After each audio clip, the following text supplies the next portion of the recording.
Good morning. Today I'm announcing that I will be renominating Chief Brian O'Hara to lead the Minneapolis Police Department. Chief O'Hara is the right leader for this particular moment in our city. Minneapolis did not ask for small steps. It demanded real change, change that could be measured, change that could be seen. It's important to recognize the change that has indeed taken place over the last several years. Remember where we were just a few years ago. A few years ago, crime was up dramatically. We were seeing massive attrition from our police department. We had lost approximately 500 officers. Minneapolis police were not known as an entity that had earned trust with community. What's happened over the last several years? Well, crime is down in virtually every category. The applications to become a Minneapolis police officer have gone up over 200%. While we bottomed out at 550 officers, we're now upwards of 640, and it is our goal to get to the charter minimum of 730 by the end of next year. There were moments a few years ago where I was very concerned about reaching a point of no return where we would not have enough police officers to do the bare minimum, to simply respond to 911 calls, to investigate crimes. What kept me up at night is that we would not have a police department that could come even close to adequately doing the job. That's not where we are right now. Crime on the north side had also gone dramatically up a few years ago, and right now shootings are at an all-time record low for North Minneapolis. The Juvenile Curfew Task Force is gaining national and even international recognition for the work that they are doing, engaging with families, with communities, and helping to drive down crime while making sure we're doing it by working hand in hand with people. And the work around reform, it's very real. There is not a police department in the entire country that is taking as seriously the work around reform. We are moving forward with a consent decree, notwithstanding the federal government's removal from it. So this kind of progress, it's fragile. And if you remove our safety leadership at this moment, you don't accelerate reform, you unravel it. You don't build trust by starting over every single time things get hard. You build trust by staying the course, by holding people accountable, by learning and continuing to deliver. With all of those accomplishments, something that I didn't even mention was the number of crises that we have been through. A crisis in the killing of a police officer, Jamal Mitchell, an assassination of the Speaker of our House, a mass shooting at Annunciation, Operation Metro Surge. These were not small endeavors. These were not minor crises. And what we saw is leadership that stood up. We saw Chief Brian O'Hara encountering some of the most difficult moments that our city has ever faced, and he did so with poise. We saw our commissioner manage a variety of departments and an entire emergency response. This leadership, especially through those crises, I'll tell you, it wasn't easy. There were moments where this team was on the razor's edge. I'm proud of the work that Chief O'Hara has done. I'm proud of the work that his police have undergone. Is there more work to do? Absolutely. Every leader in this city, and that includes me, has room to improve, and that's part of the job, and we recognize it. But you can't look honestly at where Minneapolis is today on public safety, on rebuilding the department, on increasing the ranks, on undergoing reform, and say we haven't made significant progress. If you look honestly at where we were 3 and 4 years ago and where we are today, the only honest take is that we made progress, significant progress. Is there more work to be done? Absolutely, and I know that this team standing here behind me is up to the task. If the council chooses not to support this nomination, they need to be very clear-eyed about the consequences. It means perhaps more than a year of uncertainty and transition. It also means losing critical momentum at a time when consistency matters most. Chief O'Hara has earned respect from officers, from community members, and I've seen firsthand how much people in this city trust this leadership that we have now. Leadership from these two individuals has been critical in getting through these crises. I think people see it, and I certainly know it. So Minneapolis cannot afford to hit the reset button right now. We've got to move forward. The data backs it up. The results are clear. We asked for results from Chief Brian O'Hara, and indeed we are getting them. And with that, I'll turn it over to Chief O'Hara.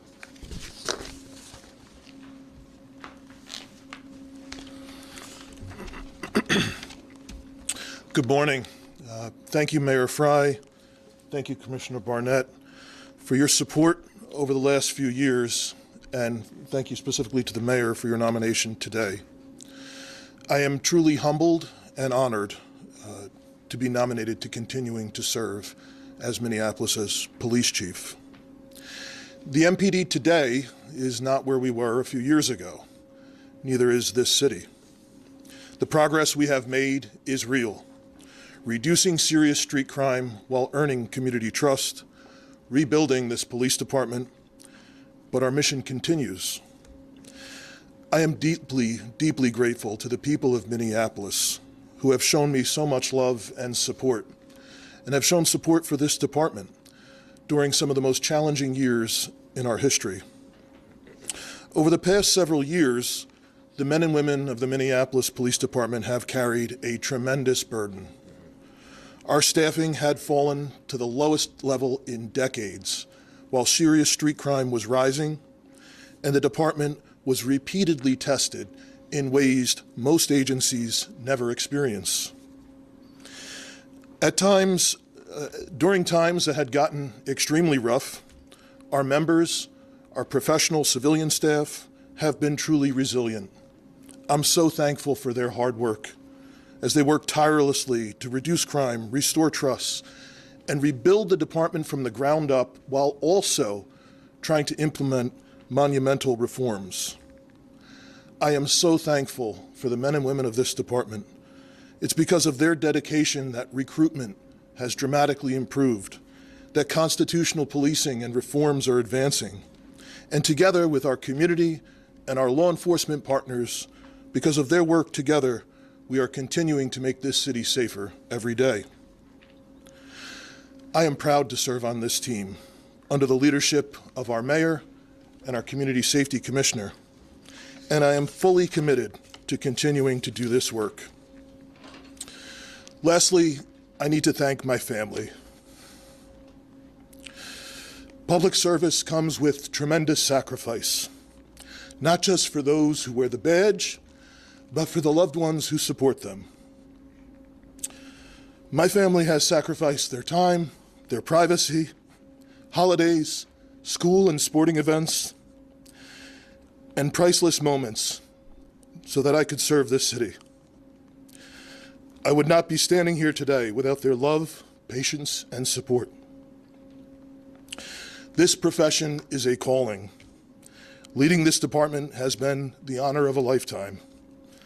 I remain fully committed today to continuing this work as I was in September of 2022, when our mission continues to build a police department that all residents of this city can be proud of, one that keeps people safe, earns community trust, and reflects the values of this community in every interaction.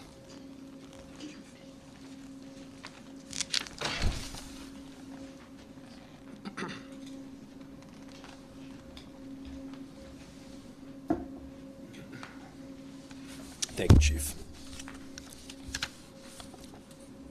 With that, I'll open it to questions. Oh, back there and then here. Yeah, please. Does this mean that Chief O'Hara now has the votes on council needed to be confirmed. Is that what this nomination means? So I spoke with council members, several council members last night, including the council president, and I expressed the need to both move Police Chief Brian O'Hara forward, the timeline that we were hoping for, and I'm not going to speak for council members, and at the same time, I am optimistic that we'll be able to move him through this process. There's certainly a lot of support for the chief. There's broad recognition that continuity and stability, especially through these crucial moments, that it really matters. And I think there's also broad recognition that, again, we are not where we were a few years ago.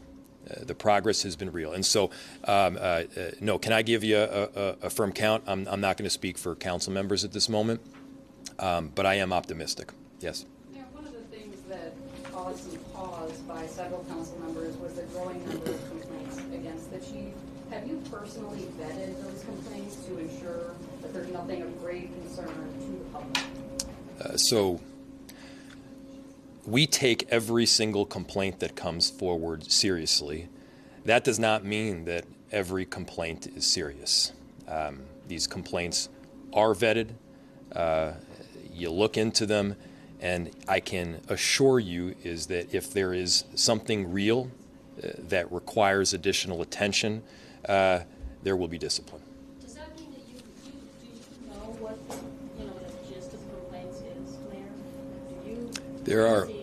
So it's important to recognize that there are complaints that come forward frequently, all the time, not limited to any certain geography, even in the entire country.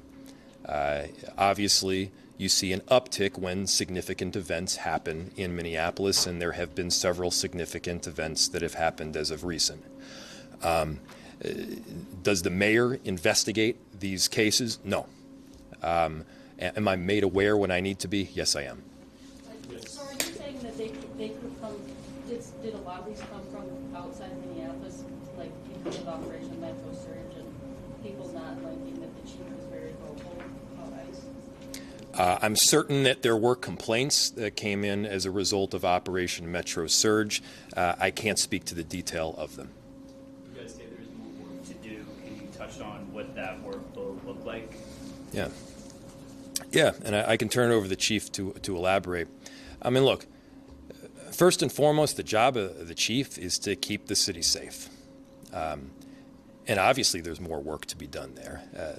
That work is never ending. The next chief, the next mayor, and decades from now, we're still going to be working on areas of safety, obviously. We're making good progress. We have seen crime drop in virtually every category. Are there intermittent spikes where we need to do something about it? Absolutely. And Chief O'Hara has addressed these issues with the kind of urgency that I want to see and that the people of Minneapolis deserve. The issue, the work of reform, it's essential. People demanded change. They asked for a culture shift. I can tell you that culture shift is afoot. People saw the juxtaposition between the way they were treated by ICE agents and Border Patrol and the way that our Minneapolis police officers treat them. Now, that's a very low bar, and so we don't stop there. We have entered a consent decree even when the federal government withdrew. We are going to complete every paragraph of that consent decree to make sure that people understand that these are objective criteria that we're going to meet, and we're going to do everything possible to hold ourselves to it. Are there areas where we need to improve? There are. And that's why it's so important that you have the kind of stability now so that we don't waste a whole year doing another search, looking for another police chief to do the incredible, difficult work. I think the message here is you don't quit when the going gets tough.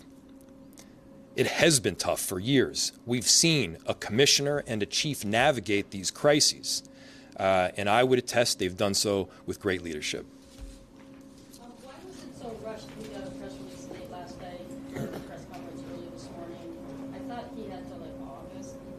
Yeah. And now, what's the timeline and why was it so Yeah. quickly? So it was sent out last night so that we could move this through the city council meeting, which is this morning, today. Assuming the council moves forward with it, and we ask that they not delay, then he'll be able to move forward with the confirmation, I believe, on June 11th. So yes, there is additional time. Our ask is to be moving forward in this next month. Confirmation hearing would be June 11th? I believe the final confirmation is June 11th. May I ask a question of the chief? Yes.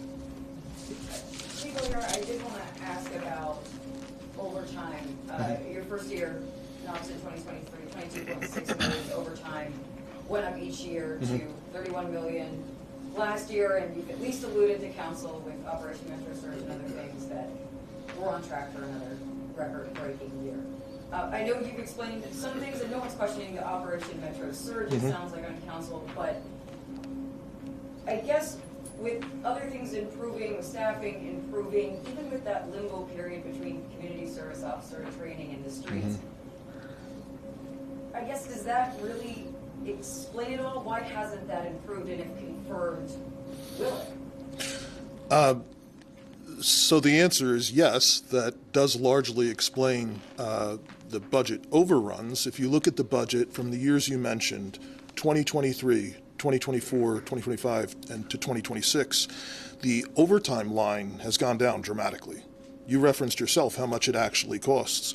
But the budget line for overtime this year is, I believe, $2.3 or $2.8 million. It's clearly not enough. If you look back to 2019, when there weren't so many crises and so much serious crime that we were dealing with, the city spent well over $6 million while having, in overtime, in 2019 dollars, while having a fully staffed police department. I have each year consistently implemented managerial controls to try and account for overtime and try and bring it down. This year, I anticipate that we will cut overtime hours by about a third. It's over 100,000 fewer overtime hours. There's a lot that we're doing to try and get there. However, we're still going to have the same structural issue that we have in the budget, because the reality is we are hiring a lot of people. Those years that you mentioned, we relied on vacancy savings to pay for overtime. That means, not having a fully staffed police department, having those salaries, being able to use that money to pay for overtime. That is largely gone because of the numbers of community service officers and cadets that we have employed. The department bottomed out in 2024, the lowest staffing level in decades. Since the spring and summer of 2024, since then, we've started to rebuild. Last year, we hired a huge number of people for sworn positions. And that's what we need to do going forward. So that is ultimately a structural issue that needs to be corrected. Two more follow-ups real quick. If I may just follow up on that real quick. Yeah. I mean, is there a plan to work with the council president, to work with council to be sort of realistic about what that budget should be? Yeah. this year? Yes, I'll start by answering and can pass it off to the chief. We need to right-size how we look at the cost of each individual officer, because it's gone up over the last several years, and necessarily so. We have increased training for each officer. That costs additional money. We have increased compliance for each officer. That costs additional money. The literal cost of each officer within a contract has also gone up. And yeah, you can't expect additional service and not expect to pay for it. And as the chief mentioned, when you have hundreds of fewer officers than you need necessarily to bring people in for overtime. In Operation Metro Surge alone, there was something like 1,000 days off that were canceled. When you bring those officers in for 1,000 days off, you pay them overtime, it costs more money. Then when you add to that the fact that we have now filled the pipeline with community safety officers, with cadets, you have a dynamic where we are increasing the numbers within our police force, which is good, but costs money. We have filled that pipeline, which is good, but it costs money. And simultaneously, you're paying the necessary overtime costs to keep the officers that are prepared to go out and answer a 911 call. And so you know, none of this is surprising. The crises are surprising. The work at times is not anticipated. But the dynamic that we're experiencing, where you need more officers to do the work and that overtime costs money, look, I'd make that decision again and again and again. Is it frustrating to have increased costs of overtime? It is. Count me in with it, people. I'm frustrated by it. But I, as mayor, would make the decision to bring officers in to keep people safe with those costs because it's necessary for us to do our job. Last question. You also spoke about MPD's response during just all the tragedy this past year. Yeah. Some don't agree with that, including the city council.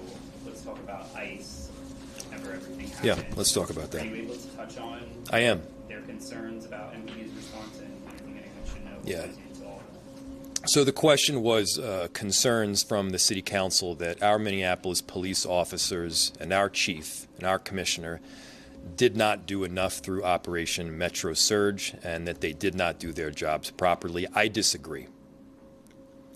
I'm proud of the way that our Minneapolis Police Department navigated one of the most incredible crises, a constitutional crisis, that our country has ever faced before. It's important to look at the context at the time. There were 3,000 to 4,000 ICE agents and Border Patrol on our street, compared with 600 police officers. There were 1,800 additional troops that were stationed in Alaska, and Donald Trump was threatening to invoke the Insurrection Act and deploy them. He was looking for any excuse to legitimately bring that military presence to our city. And if our police officers got into a physical confrontation or worse, a firefight with them, we would have absolutely given them an excuse to be deployed. That would be dangerous. That would be life-threatening for the very people in our city that we purport to want to protect. That would be dangerous and threatening to our entire democracy because we would have governments that were actively fighting each other. And it's not going to be a fight that we're going to win. So how do we perform during that time? How do we address the constitutional crisis? By fighting on a battlefield where we are on solid footing, which is the law. We pushed a true and accurate public narrative out there explaining to the rest of the country what was taking place. People throughout our city stood up and protested by the tens of thousands. And yes, our police officers through that entire time with diminished presence did the necessary work to respond to 911 calls, to investigate crimes, including that of ICE. They used their body cameras to take evidence and footage. They dropped off food for people that were otherwise terrified to go outside. So, no, I'm proud of the work that our police officers did. I think the entire country saw it, and I'm not going to let any sort of gamesmanship get in the way of the work that we know that took place. So I'm proud. I'm proud to have appointed Chief O'Hara here. We'll take one last question with Liz, and then. What are you most proud of from your first term, and if confirmed, what would be your main objective moving forward? So the question was, what am I most proud of from my term thus far, and what would be my main objective going forward? Well, certainly, it's hard to say any one thing, but it's been really overwhelming at times over the last 3.5 years, especially over the last several months.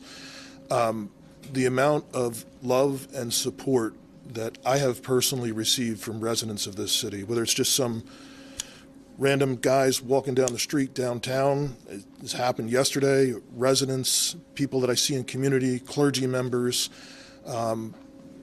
people sharing their experiences of how they feel safer, how they feel better about our city, and how they feel better about our police department, how they have experienced better interactions with our officers.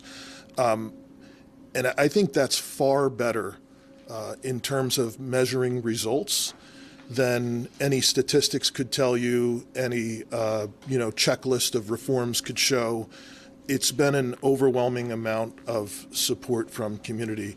And I think at the end of the day, that's what matters most.